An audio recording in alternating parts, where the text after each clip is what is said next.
साल था 1903 जब बंगाल के लेफ्टिनेंट गवर्नर J.A. बोर्डीलन ने अपनी टीम के साथ कोणार्क सूर्य मंदिर का दौरा किया।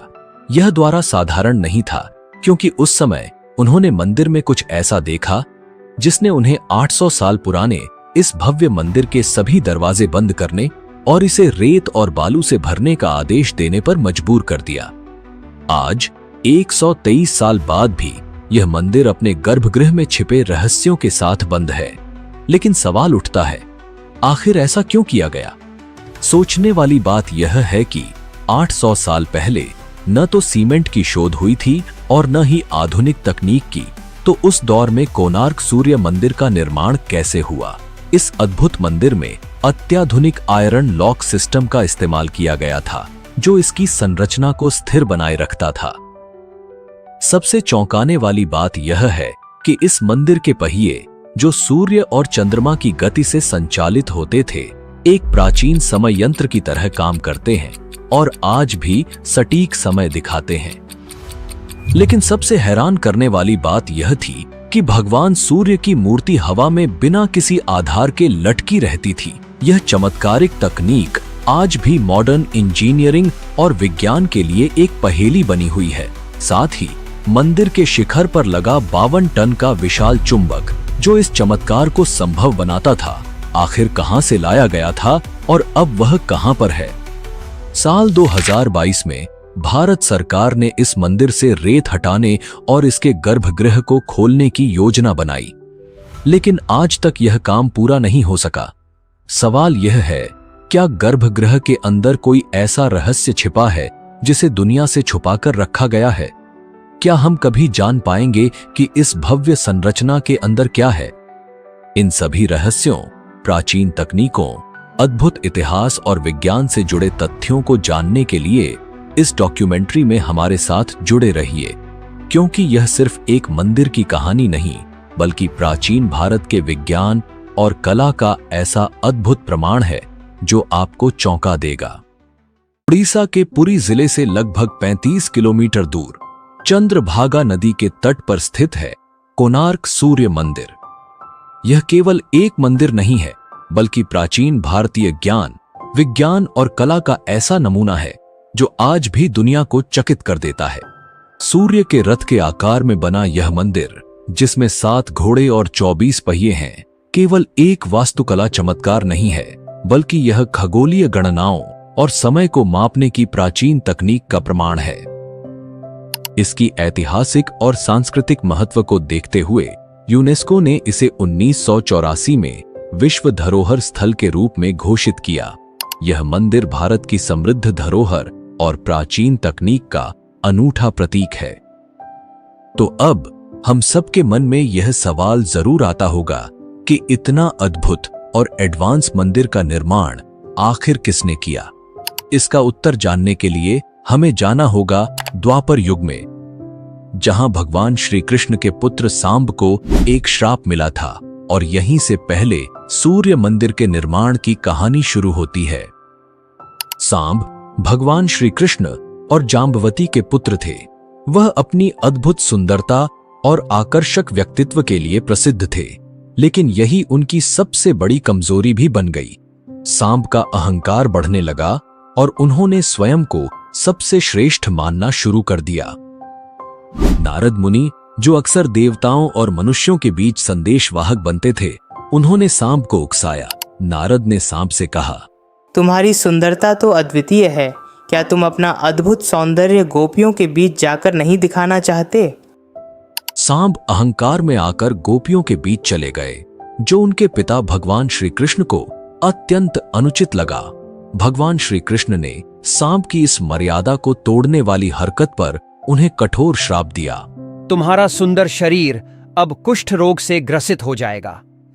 श्राप का असर तुरंत हुआ और सांप का शरीर विकृत हो गया। उनके शरीर पर भयंकर फोड़े फूंसियां उभर आईं। सांब अपने कष्ट से छुटकारा पाने के लिए विभिन्न ऋषियों के पास गए। अंततः उनकी भेंट महर्षि कटक से हुई। महर्षि ने सांप से कहा, तुम्हें सूर्यदेव की कठोर तपस्या करनी होगी। केवल सूर्यदेव ही तुम्हें इस रोग से मुक्त कर सकते हैं। महर्षि कटक ने उन्हें मित्रवन में चंद्रभागा नदी के तट पर जाकर 12 वर्षों तक तपस्या करने की सलाह दी। सांब ने चंद्रभागा नदी के किनारे जाकर तपस्या शुरू की। 12 वर्षों तक उन्होंने अन्न जल का त्याग कर कठिन तपस्या की। दिन रात केवल सूर्य देव का ध्यान करते हुए उन्होंने अपनी आत्मा को तपस्या में लीन कर दिया। सांब की कठोर तपस्या से सूर्य देव प्रसन्न हुए। सूर्य देव ने उन्हें दर्शन दिए और कहा, हे सांप, तुम्हारी तपस्या सफल हुई।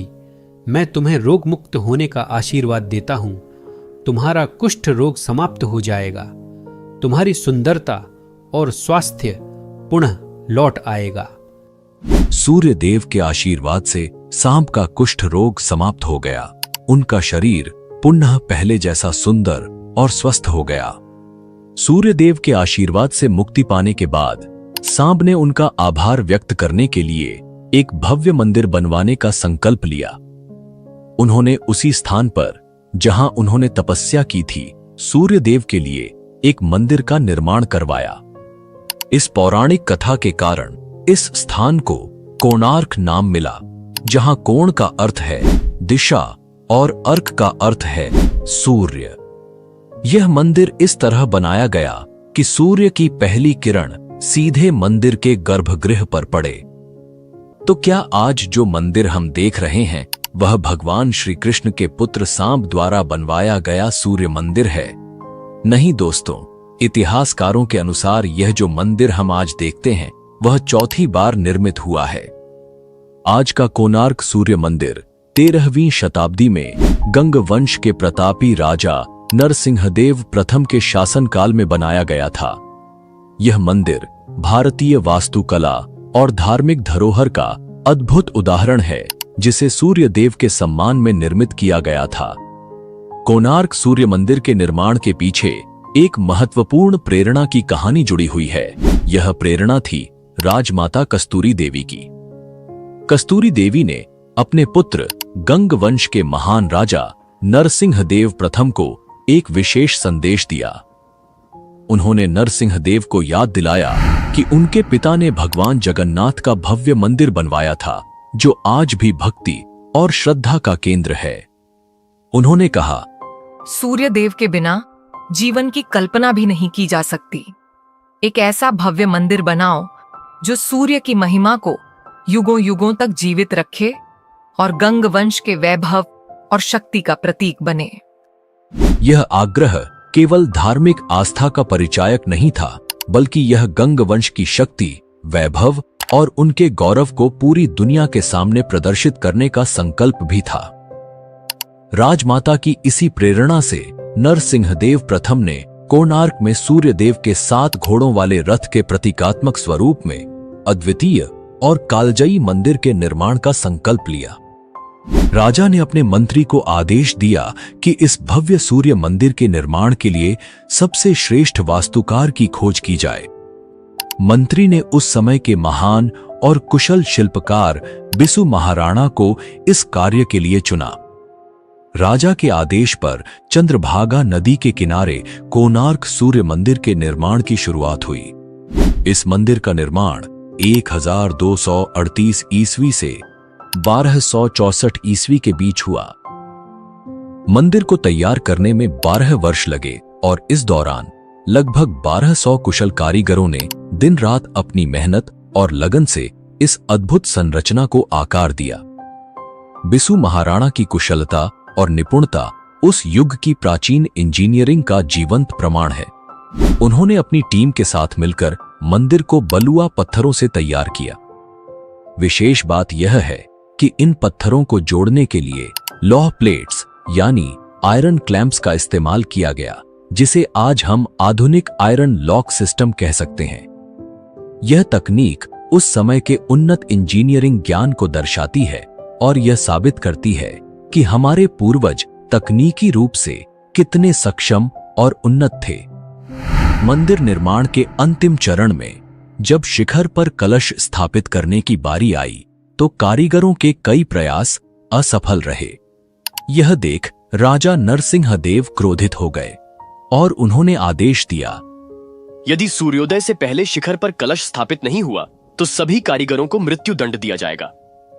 यह सुनते ही निर्माण स्थल पर भय और निराशा का माहौल छा गया। मुख्य शिल्पकार बिसु महाराणा के कंधों पर भारी संकट था। उसी समय उनका 12 वर्षीय पुत्र धर्मपद वहां पहुंच गया। धर्मपद, जिसने जन्म के बाद से अपने पिता को कभी नहीं देखा था, मां की अनुमति लेकर यहां आया था।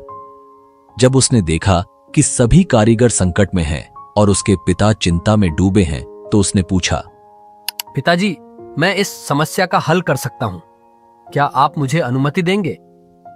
धर्मपद बचपन से अपने पिता की कला और इंजीनियरिंग को समझता था। रात के अंधेरे में आत्मविश्वास से भरा यह 12 वर्षीय बालक धीरे धीरे मंदिर के शिखर पर चढ़ा। अपनी कुशलता और गणना से उसने कलश को पूरी निपुणता के साथ स्थापित कर दिया।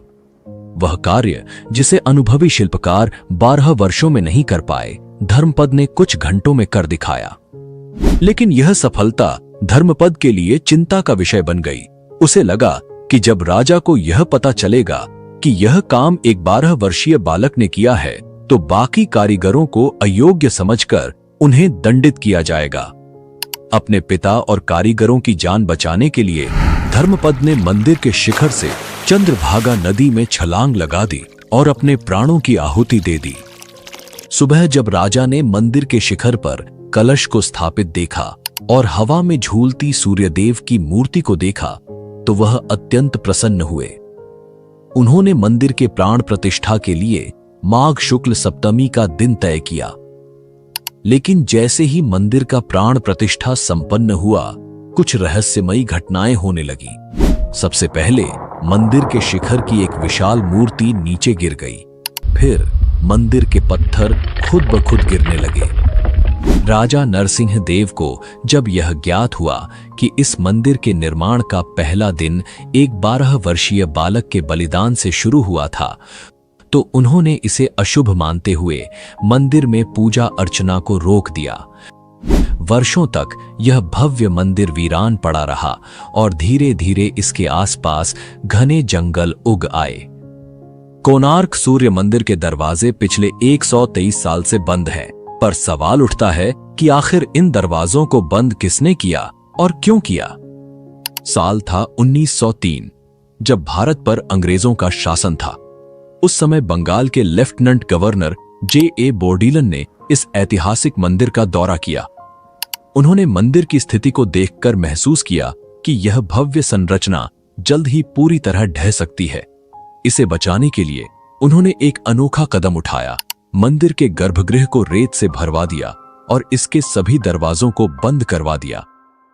गवर्नर का तर्क था कि रेत मंदिर के अंदरूनी हिस्से का भार संभाल लेगी, जिससे यह संरचना सुरक्षित रहेगी। उस समय यह कदम सही समझा गया, क्योंकि तकनीकी साधन बहुत सीमित थे। हालांकि यह फैसला कितना सही था, यह आज भी एक बहस का विषय है, लेकिन इतिहास में तो अंग्रेजों के लिए तारीफ ही लिखी गई है। अब सवाल यह उठता है कि देश की आजादी के बाद भी क्या किसी ने इस मंदिर के दरवाजों को खोलने की कोशिश नहीं की?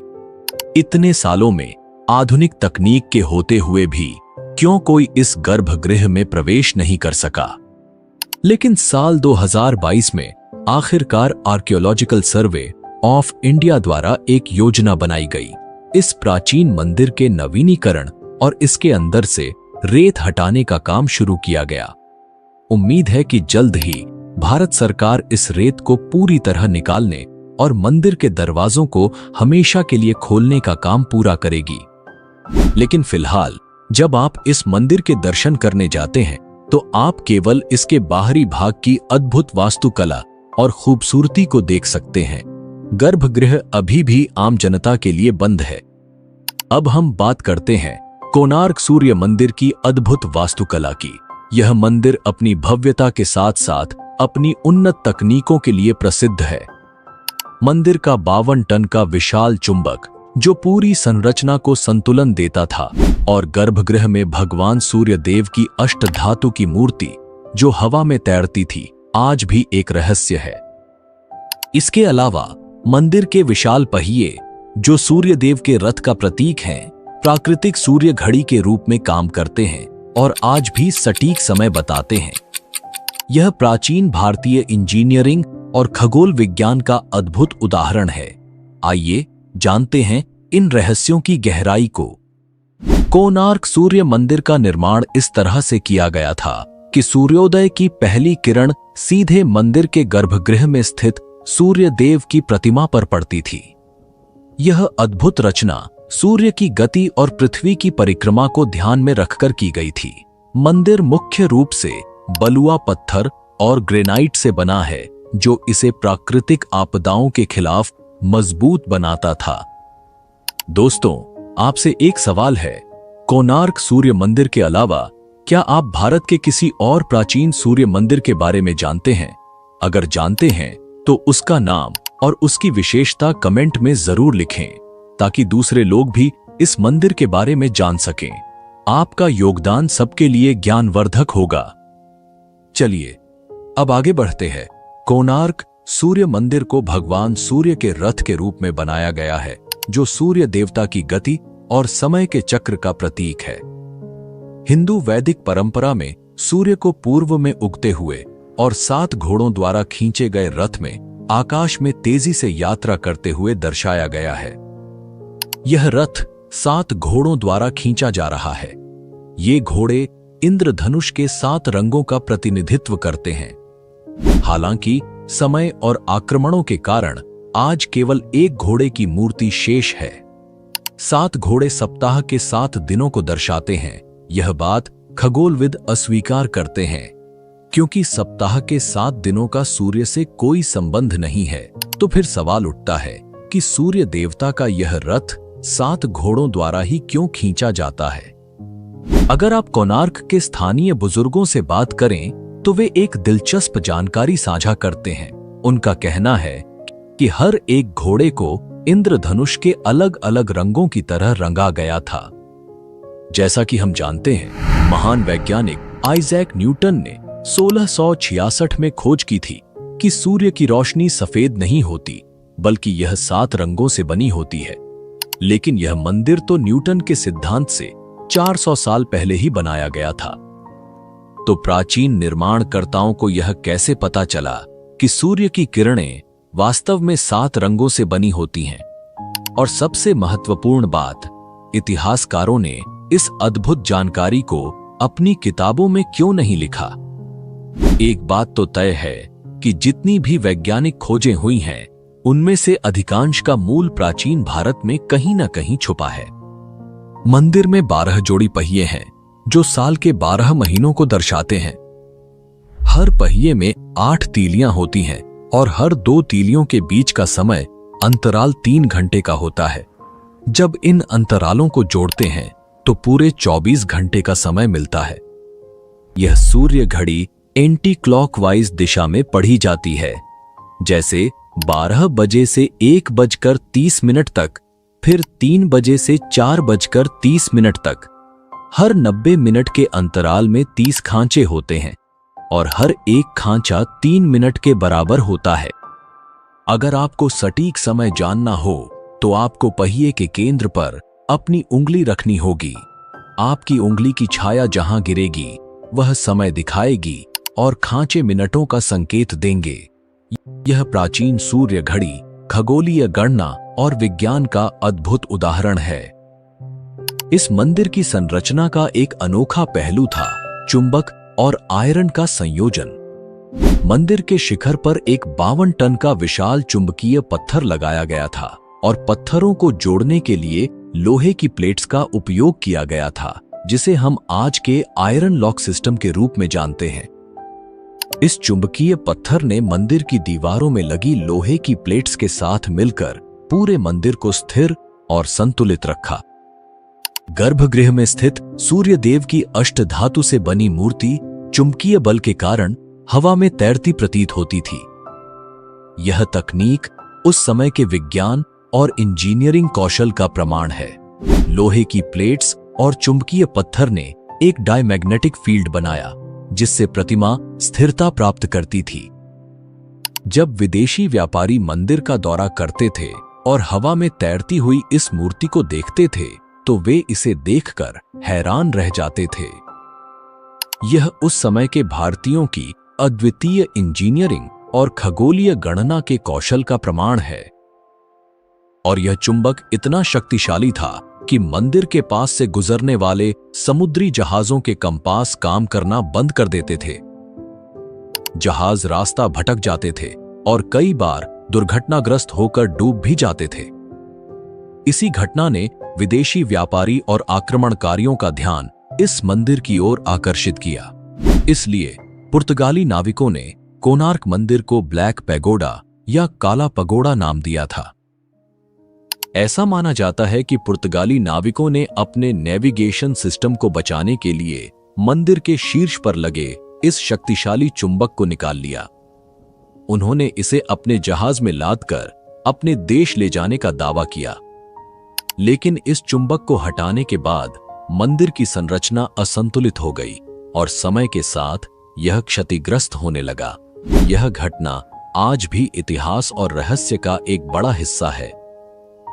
और मंदिर को नष्ट करने की एक कहानी यह भी बताई जाती है कि इस साल 1568 के आसपास बंगाल सल्तनत के एक मुस्लिम जनरल काला पहाड़ ने ओडिशा के कई मंदिरों पर हमला कर दिया। इन मंदिरों में कोणार्क सूर्य मंदिर, कामाख्या देवी मंदिर और जगन्नाथपुरी का मंदिर भी शामिल था। काला पहाड़, जिसका मूल नाम कालाचंद राय था, एक पवित्र वैष्णव ब्राह्मण थे। लेकिन सुल्तान की बेटी गुलनाद से प्रेम के कारण उन्होंने इस्लाम धर्म अपना लिया। अगर आप कामाख्या देवी मंदिर और जगन्नाथपुरी मंदिर के रहस्यों के बारे में जानना चाहते हैं तो उनकी डॉक्यूमेंट्री की लिंक आपको डिस्क्रिप्शन में मिल जाएगी। जरूर देखें और हमारी संस्कृति के इन अद्भुत प्राचीन मंदिर को जानें। मदालापंजी ग्रंथ के अनुसार काला पहाड़ जब कोणार्क मंदिर के अंदर गया तो उसने भगवान सूर्यदेव की विशाल मूर्ति को हवा में तैरते हुए देखा और दंग रह गया। इसके बाद उसने अपनी सेना के साथ मंदिर की दीवारों और मुख्य संरचना पर हमला किया। काला पहाड़ मंदिर के शीर्ष पर लगे 52 टन भारी चुंबक को हटाने में सफल हुआ। चुंबक हटाते ही 227 फीट ऊंचा यह भव्य मंदिर पत्थरों के ढेर में बदल गया और 1568 में ओडिशा पूरी तरह मुस्लिम शासन के अधीन आ गया और हिंदू मंदिरों को लगातार तोड़ने के प्रयास किए गए। इसी समय कोणार्क के सूर्य मंदिर के पुजारियों ने सूर्य देवता की मूर्ति को हटाकर रेत में छिपा दिया। बाद में यह मूर्ति पूरी भेजी गई और वहां जगन्नाथ मंदिर के प्रांगण में स्थित इंद्र मंदिर में स्थापित की गई। हालांकि कुछ का मानना है कि नई दिल्ली के राष्ट्रीय संग्रहालय में जो सूर्य देव की मूर्ति रखी है वही कोणार्क सूर्य मंदिर की मुख्य मूर्ति है। इस रहस्य पर आज भी चर्चा जारी है। चीनी विद्वान ह्वेन त्सांग के अनुसार 7वीं सदी ईस्वी में कोणार्क में कई ऊंची और भव्य इमारतें थीं।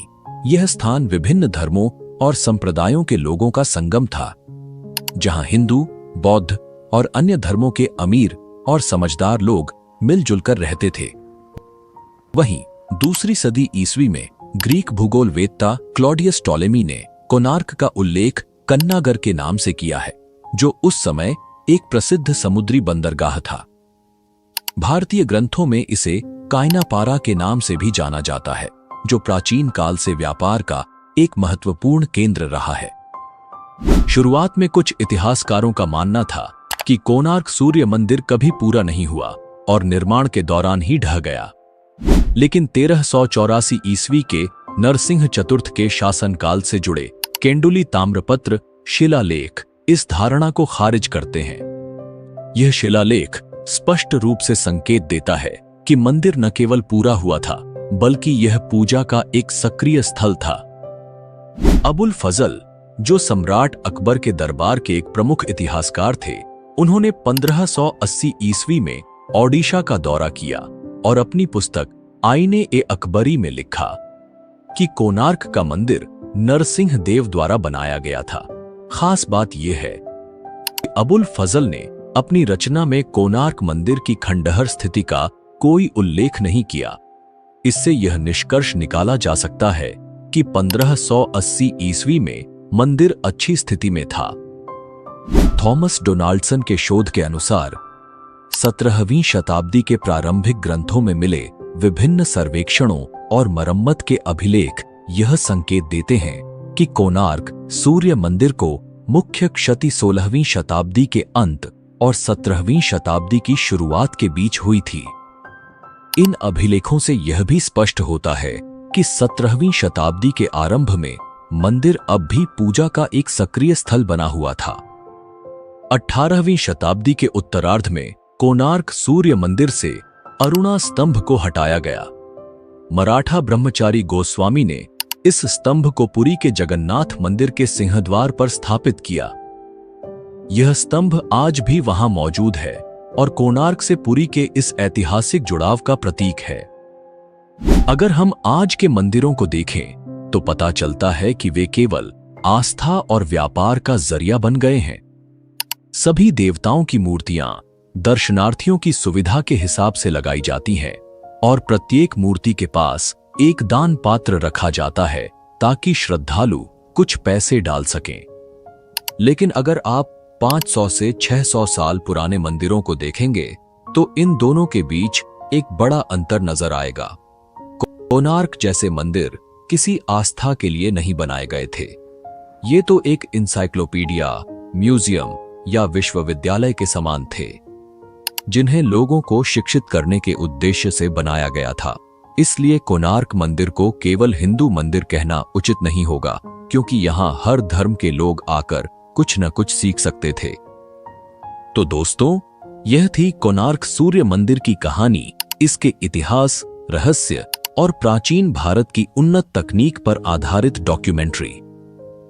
अगर आप वीडियो को लाइक, कमेंट और सब्सक्राइब नहीं करते तो भी चलेगा, लेकिन इसे अपने दोस्तों और रिश्तेदारों के साथ जरूर शेयर करें ताकि वे भी हमारी प्राचीन भारत की तकनीक और विज्ञान के बारे में जान सकें। जल्द ही मिलते हैं एक और नई डॉक्यूमेंट्री के साथ। तब तक के लिए धन्यवाद। जय हिंद, जय भारत।